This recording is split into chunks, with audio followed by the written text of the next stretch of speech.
भारत में पोल्यूशन पिछले 15-20 साल में तेजी से बढ़ा है। पहले ये सिर्फ बड़े शहरों में था, लेकिन अब स्थिति ऐसी हो गई है कि 50+ शहर दुनिया के सबसे प्रसिद्ध शहरों की सूची में आती है। इसका मतलब हमारी सांसें पहले जैसे अब नहीं रही।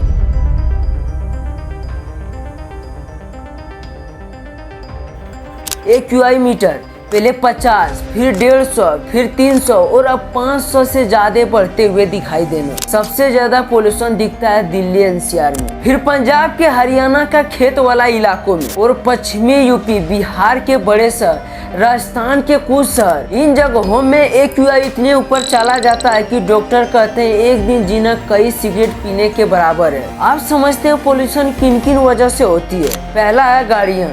जितनी गाड़ियां सड़कों पर बढ़ी उतनी धुआं हवा में गए। दूसरा है फैक्ट्री और इंडस्ट्रियल स्मोक। कई जगह नियम कड़े हैं लेकिन सबके पालन नहीं होते।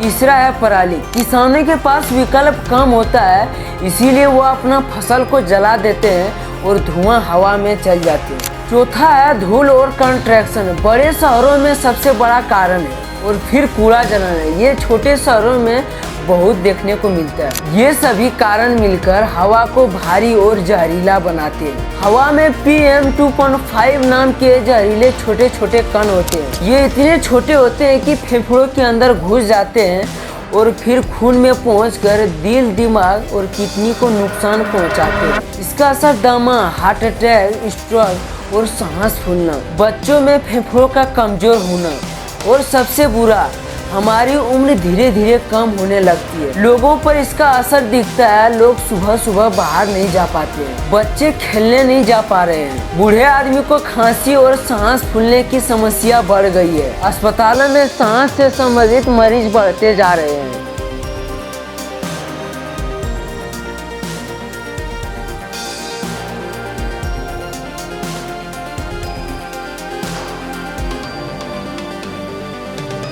यह सिर्फ धुआं नहीं है, ये हमारे जीवन की गुणवत्ता को घटा रहा है।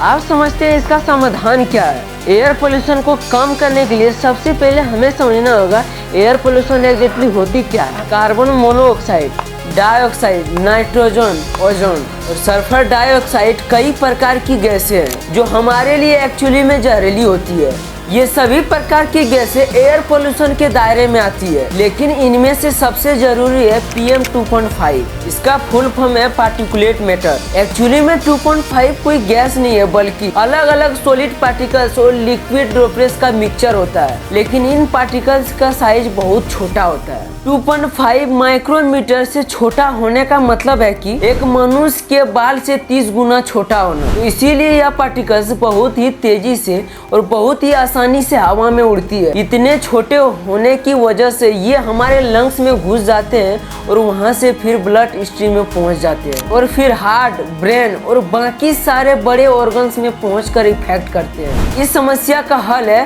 पेड़ लगाना, ग्रीन एरिया बढ़ाना और कूड़ा न जलाना, सोलर इलेक्ट्रिक एनर्जी को बढ़ावा देना, पराली के वैज्ञानिक समाधान का बढ़ावा देना, साफ हवा के लिए सरकार पर दबाव देना।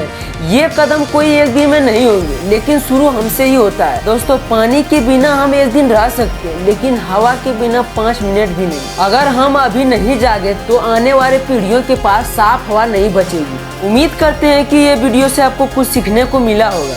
धन्यवाद।